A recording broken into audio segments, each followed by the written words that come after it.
Assalamualaikum warahmatullahi wabarakatuh.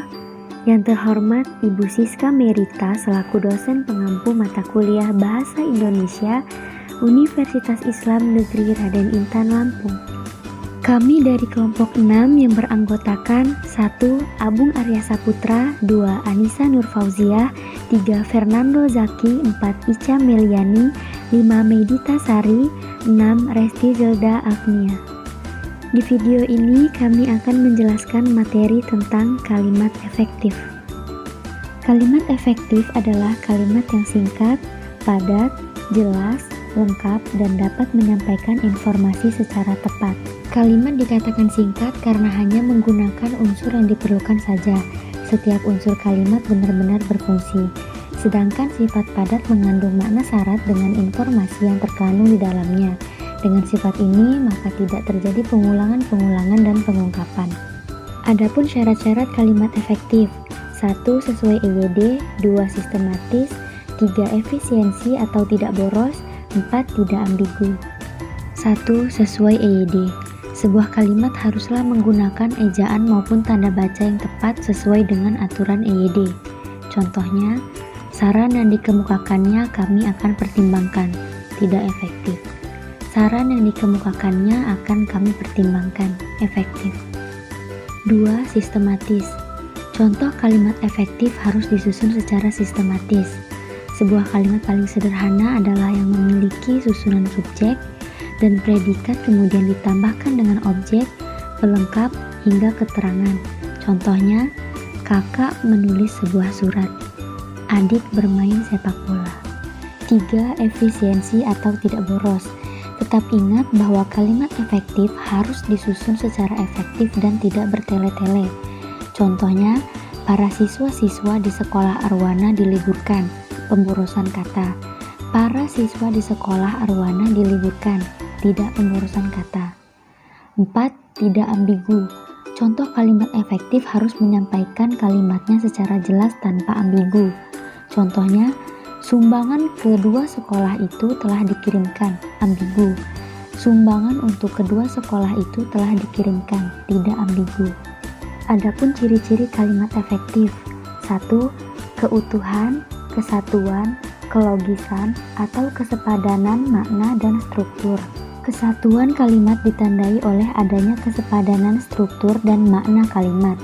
Kalimat secara gramatikal mungkin benar, tetapi maknanya salah. Misalnya, saya saling memaafkan, salah. Kami saling memaafkan, benar. Rumput makan kuda di lapangan, salah. Kuda makan rumput di lapangan, benar. 2. Kesejajaran. Kesejajaran adalah kesamaan bentuk kata yang digunakan secara konsisten.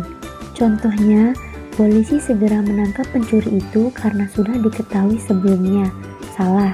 Polisi segera menangkap pencuri itu karena sudah mengetahui sebelumnya, benar. 3. Kefokusan. Kalimat efektif harus memfokuskan pesan terpenting agar mudah dipahami maksudnya. Jika tidak, makna kalimat akan sulit ditangkap dan menghambat komunikasi. Contohnya, sulit ditingkatkan kualitas dan kuantitas produk hortikultura ini, tidak efektif.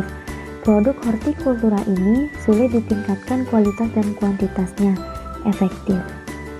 4. Kehematan. Hindari kata mubazir. A. Subjek ganda. Misalnya, buku itu saya sudah baca. Salah. Seharusnya saya sudah membaca buku itu. Benar. B. Penjamaan kata. Data tunggal. Data-data jamak. Fakta tunggal. Fakta-fakta jamak. C. Menggunakan bentuk singkat. Contohnya, pimpinan memberikan peringatan kepada karyawan agar rajin bekerja. Benar tetapi tidak singkat. Pimpinan memperingatkan karyawan agar rajin bekerja. Benar dan singkat. 5. Kecermatan dan kesantunan. A. Kecermatan. Contohnya, karena sudah diketahui sebelumnya, mahasiswa itu dapat menjawab tes dengan mudah. Salah. Karena sudah mengetahui sebelumnya, mahasiswa itu dapat menjawab tes dengan mudah. Benar. B. Kesantunan. Contohnya, sebagaimana telah ditetapkan, pekerjaan itu biasanya dikerjakan 2 kali seminggu. Salah. Sebagaimana telah ditetapkan, pekerjaan itu biasanya dilakukan 2 kali seminggu. Benar. 6. Kevariasian. Kevariasian kalimat dapat dilakukan dengan variasi struktur, diksi, dan gaya asalkan variasi tersebut tidak menimbulkan salah pahaman atau salah komunikasi. A. Kalimat berimbang dalam kalimat majemuk setara. Contohnya, kedua orang tuanya bekerja di perusahaan dan ketiga anak mereka belajar di sekolah. B. Kalimat melepas, yaitu melepas atau mengubah fungsi klausa kedua dari klausa koordinatif dengan klausa sematan. Dalam kalimat berikut ini menjadi anak kalimat keterangan waktu. Contohnya, kedua orang tuanya bekerja di perusahaan ketika ketiga anak mereka belajar di sekolah. C. Kalimat berklimaks, yaitu menempatkan klausa sematan anak kalimat pada posisi awal dan klausa utama di bagian akhir. Contohnya, ketika ketiga anak itu belajar di sekolah, kedua orang tua mereka bekerja di perusahaan. 7. Ketepatan diksi. Kecermatan diksi memasalahkan ketepatan kata. Setiap kata harus mengungkapkan pikiran secara tepat. 8. Ketepatan ejaan. Kecermatan menggunakan ejaan dan tanda baca dapat menentukan kualitas penyajian data. Sebaliknya, kesalahan ejaan dapat menimbulkan kesalahan komunikasi yang fatal. Contohnya, penggunaan tanda baca, bandingkan maknanya. Paman kami belum menikah, titik. Paman, kami belum menikah, titik.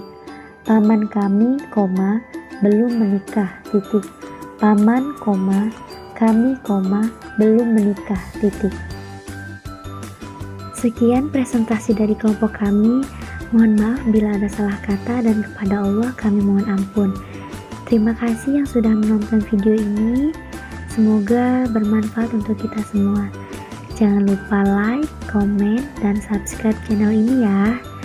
Saya akhiri. Wassalamualaikum warahmatullahi wabarakatuh.